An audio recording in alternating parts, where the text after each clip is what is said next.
Einstein 14 March 1879 to 18 अप्रैल 1955, जो E=mc² के लिए जाने जाते हैं। दोस्तों, सुना आपने ज़रूर होगा। उन्हें प्रकाश विद्युत उत्सर्जन की खोज के लिए 1921 में नोबेल पुरस्कार प्राप्त हुआ और 1999 में टाइम पत्रिका ने शताब्दी पुरुष घोषित किया। एल्बर्ट आइंस्टीन का जन्म जर्मनी में बुटेमबर्ग के एक यहूदी परिवार में हुआ था। उनके पिता एक इंजीनियर और सेल्समैन थे। उनकी मां पॉलिन आइंस्टीन थी। हालांकि आइंस्टीन को शुरू में बोलने में कठिनाई होती थी, लेकिन वे पढ़ाई में ज़्यादा अच्छे नहीं थे। उनकी मातृभाषा जर्मन थी और बाद में उन्होंने इतालवी और अंग्रेजी भी सीखी। 1880 में उनका परिवार म्यूनिक शहर चला गया, जहां उनके पिता और चाचा ने मिलकर इलेक्ट्रॉनिक्स फैब्रिक ने आइंस्टीन एंड सी नाम की एक कंपनी खोली, जो कि बिजली के उपकरण बनाती थी। अपनी मां के कहने पर उन्होंने सारंगी बजाना सीखा। उन्हें ये पसंद नहीं था और बाद में उन्होंने ये छोड़ भी दिया, लेकिन बाद में मोजार्ट के सारंगी संगीत में बहुत आनंद आता था।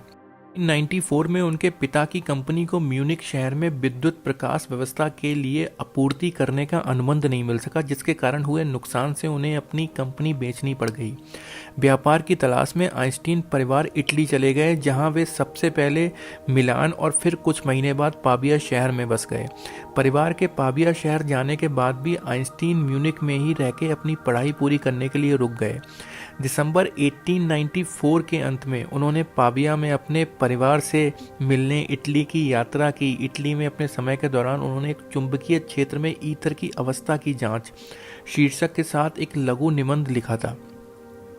दोस्तों, 1895 में 16 साल की उम्र में आइंस्टीन ने ज्यूरिक में स्विस फेडरल पॉलिटेक्निक स्कूल के लिए एक प्रवेश परीक्षा दी। वह परीक्षा के सामान्य भाग में आवश्यक मानक तक पहुंचने में विफल रहे, लेकिन भौतिकी और गणित में असाधारण ग्रेड प्राप्त किया। उन्होंने 1895 और 1896 में स्विट्जरलैंड के ऑरो में ऑर्गेबियन कैंटोनल स्कूल में अपनी माध्यमिक स्कूल शिक्षा प्राप्त करने के लिए भाग लिया। प्रोफेसर जोस्ट विंटर के परिवार के साथ रहने के दौरान उन्हें ब्लेंटर की बेटी मैरी से प्यार हो गया। आइंस्टीन की भावी पत्नी एक 20 वर्षीय सार्विया, जिसका नाम मिलेरा मैरिक है, ने इस साल पॉलिटेक्निक स्कूल में दाखिला लिया। अगले कुछ वर्षों में आइंस्टीन और मैरिक की दोस्ती रोमांस में विकसित हुई। उन्होंने फिजिक्स पर एक साथ किताबें लिखी, जिनमें आइंस्टीन की बढ़ती रुचि ले रहे थे। 1900 में आइंस्टीन ने मैथ और फिजिक्स में परीक्षा उत्तीर्ण की और उन्हें संघीय शिक्षण डिप्लोमा से सम्मानित किया गया। आइंस्टीन और मैरिक के बीच शुरुआती पत्राचार में 1986 में खोजा और प्रकाशित किया गया था। पता चला था कि दंपति की एक बेटी लिडसेल है, जिनका नाम 1902 की शुरुआत में नोवी सैड में हुआ था, जहां मरीक और अपने माता पिता के साथ रह रही थी। मरीच बच्चे के बिना स्विट्जरलैंड लौट आया, जिसका असली नाम भाग्य और अज्ञात है। सितंबर 1903 में आइंस्टीन के पत्र की सामग्री बताती है कि लड़की को या तो गोद लेने के लिए छोड़ दिया गया था या बचपन में स्कॉट ज्वर से मर गया था। आई थिंक बुखार वगैरह कुछ हुआ था। आइंस्टीन और मरीक ने जनवरी 1903 में शादी की थी। मई 1904 में उनके पिता हंस अल्बर्ट आइंस्टीन का जन्म वर्न स्विट्जरलैंड में हुआ था।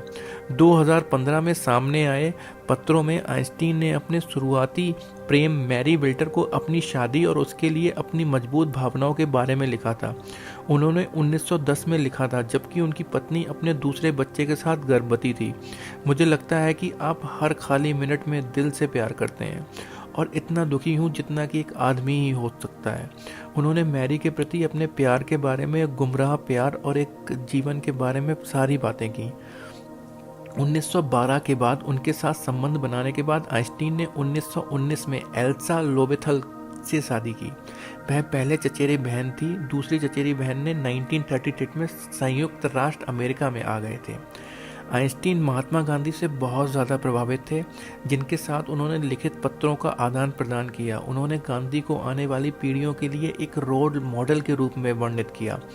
यह पूछे जाने पर क्या वह एक पुनर्जन्म या मृत्यु के बाद का जीवन में विश्वास करते हैं, तो आइंस्टीन ने उत्तर दिया, नहीं, और एक ही जीवन मेरे लिए पर्याप्त है।